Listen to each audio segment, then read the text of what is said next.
क्या कुछ कहा, तो विधायकों से चर्चा हुई है, वरिष्ठ नेता भी बैठक में रहे। एक न्याय यात्रा को लेकर के चर्चा हुई है, कैसे उसका रूट मैप, कहाँ पर हॉल्ट रहेगा, कहाँ से प्रवेश करेगी, कहाँ एग्जिट करेगी, कितने दिन की रहेगी, इसको लेके एक मोटा स्वरूप बनाया है।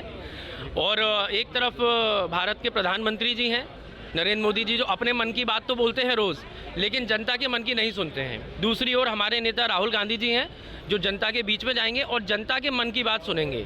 जो युवाओं के साथ मध्य प्रदेश में छलावा हुआ नौकरियों के नाम पर, जो किसानों के साथ छलावा हुआ, वह सभी वर्ग के लोग, जो आदिवासियों के साथ आप देख रहे हैं रोज़ घटनाएं हो रही हैं, प्रताड़ना दी जा रही है, सभी लोग सीधे राहुल जी से जुड़ेंगे, सीधे संवाद करेंगे और अपनी समस्या भी उन तक पहुँचाएंगे। और राहुल जी इस यात्रा के माध्यम से उनको न्याय दिलवाने का पूरा प्रयास करेंगे। सर, विधायकों को भी एकजुट कर रहने के संदेश दिया गया है कि सबको साथ देना है, किस तरह? ऐसी कोई बात नहीं हुई माननीय, मैं आपको बताना चाहूँगा, मैं पूरी मीटिंग में उपलब्ध था, सुबह एयरपोर्ट लेने गया, वहाँ से लेके अभी तक इस प्रकार की कोई बात नहीं हुई। मुझे ऐसा लगता है ये प्रश्न भाजपा का प्रश्न है, आपका नहीं है। जूम के माध्यम से पूरी मीटिंग में शामिल रहे।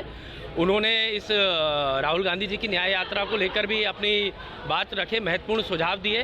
काफ़ी सारे विधायक, काफ़ी सारे सीनियर लोग उसमें उपस्थित थे। सब लोगों ने मिलकर के पूरी न्याय यात्रा के संबंध में एक ढांचा बनाया, कैसे प्रवेश करेंगे राहुल जी, कहाँ से एग्जिट करेंगे, कहाँ रुकेंगे, कितना दिन का हॉल्ट होगा, इन सब पे विस्तृत रूप से चर्चा हुई और पूरी यात्रा का स्वरूप कैसे रहेगा उस पर हम लोगों ने लेके एक विस्तृत चर्चा करी। प्रदेश प्रभारी, प्रदेश अध्यक्ष अपने चर्चा की वर्चुअल भी जुड़े, कमलनाथ जी क्या संदेश दिया? आज यहाँ पे मध्य प्रदेश कांग्रेस कमेटी के कार्यालय में एक महत्वपूर्ण बैठक रखी गई थी, जिसमें इस बैठक की अध्यक्षता भंवर जितेंद्र सिंह जी ने किया था। और इस बैठक में हमारे जो बड़े नेतागण हैं, सम्मानीय कमलनाथ जी, सम्मानीय दिग्विजय सिंह जी, सम्मानीय विवेक तनखा जी, वो सब वर्चुअल इस बैठक में शामिल हुए और उन्होंने अपनी अपनी राय दी। अब हम जानते हैं सभी कि भारत देश की एकता, अखंडता, भाईचारा और सामाजिक न्याय के लिए, प्रेम भाव जागृत करने के लिए हमारे नेता सम्मानीय राहुल गांधी जी भारत जोड़ो न्याय यात्रा इस समय निकाल रहे हैं पूरे संपूर्ण भारत देश में। आज कमलनाथ जी भी वर्चुअल जुड़े थे, तो लगता है कि जो चर्चाएं चल रही थी उस पर अब विराम लग गया है? बिल्कुल पूरी तरह से विराम लग गया। और मैं तो पहले भी मैंने कहा है कि ये सिर्फ भ्रम फैलाया गया था भारतीय जनता पार्टी के द्वारा। कहीं ना कहीं कांग्रेस पार्टी के हम जैसे जो सिपाही हैं, हमारे मनोबल को तोड़ने के लिए, हमारी पार्टी को कमजोर करने के लिए भ्रम फैलाया गया था मीडिया के माध्यम से, अन्य माध्यमों से। लेकिन ऐसा कहीं भी नहीं है। हम कल भी एक थे, आज भी एक हैं और एकजुट हैं। और हमारा सबका लक्ष्य है कि 2024 का लोकसभा चुनाव हम एकजुट होकर, एक मत होकर पूरी ताकत से लड़ें। और जो सांप्रदायिक ताकत के रूप में जो भारतीय जनता पार्टी आगे बढ़ रही है, देश को तोड़ने का, बिखेरने का जो प्रयास कर रही है, उसमें वो सफल ना हो और हम इस चुनाव को, लोकसभा के चुनाव को हम जीतें। आज बैठक में बड़ी महत्वपूर्ण बैठक मानी जा रही है। देखिए, मध्य प्रदेश में हमारे नेता आदरणीय राहुल गांधी जी की न्याय यात्रा हो रही, तो उसकी पूर्व की तैयारी को लेकर आज बैठक की, जिसमें सभी वरिष्ठ विधायक भी रहे। आदरणीय कमलनाथ जी भी वर्चुअल मीटिंग के माध्यम से जुड़े और आदरणीय दिग्विजय सिंह जी भी जुड़े, विवेक तनखा भी जुड़े और सभी विधायकों ने अपने अपने वहाँ पर विचार रखे कि इस यात्रा को कैसे सफल किए जाए और इस यात्रा का जो आने वाला लोकसभा चुनाव है उसमें हम कैसे उन मुद्दों को भी उठाएं। जैसे कि मध्य प्रदेश के जो मुद्दे हैं किसानों के लिए है, जो अभी जो MSP की जो राशि नहीं दी जा रही है वो, साथ में किसान जो हमारा युवा वर्ग है वो बेरोजगार है, उनके लिए बेरोजगारी की जो समस्या है, महिलाओं की उत्पीड़न की समस्या, इन समस्याओं को भी साथ में उठाते जाएं इस यात्रा के माध्यम से।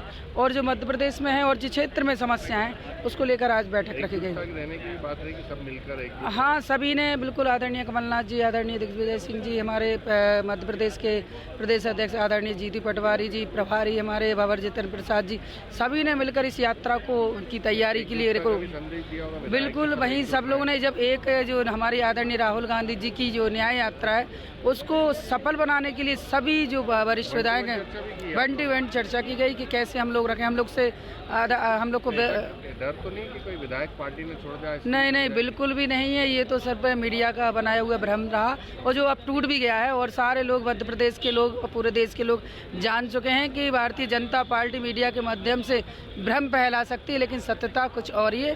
कांग्रेस की विचारधारा के लोगों को हम ऐसे नहीं तोड़ सकते। तो ये मीडिया भी जान चुकी है और भारतीय जनता पार्टी के लोग भी जान चुके हैं। जी भी शामिल हुए थे वर्चुअल बैठक में, तो इससे तो स्पष्ट होगा। लेकिन कभी कमलनाथ जी ने खंडन भी नहीं किया ना इस बात का, जैसी चर्चा जो चल रही। जो बात कभी होती नहीं है उसका खंडन क्या करना। जब शुरुआत ही नहीं हुई थी किसी बात की तो किस बात का खंडन, मुझे बताइए। मैं आपके माध्यम से ये भी पूछना चाहती हूँ कि जब किसी बात की शुरुआत ही ना हो, जब प्रश्न ही ना हो तो उत्तर किस बात का। कोई शुरुआत ही नहीं थी, ऐसी कोई बात ही नहीं थी। तो अब एकजुट है सारे विधायक सब एक साथ हैं? हम लोग कभी अलग अलग थे ही नहीं कि अब एकजुट की बात है। हम लोग तो पहले एक थे, आज एक हैं, एक रहेंगे। अब एकजुट की बात तो तब आती है जब कभी हम लोग बिखरे हों। हम लोग कभी बिखरे ही नहीं थे भाई, एक थे, एक हैं।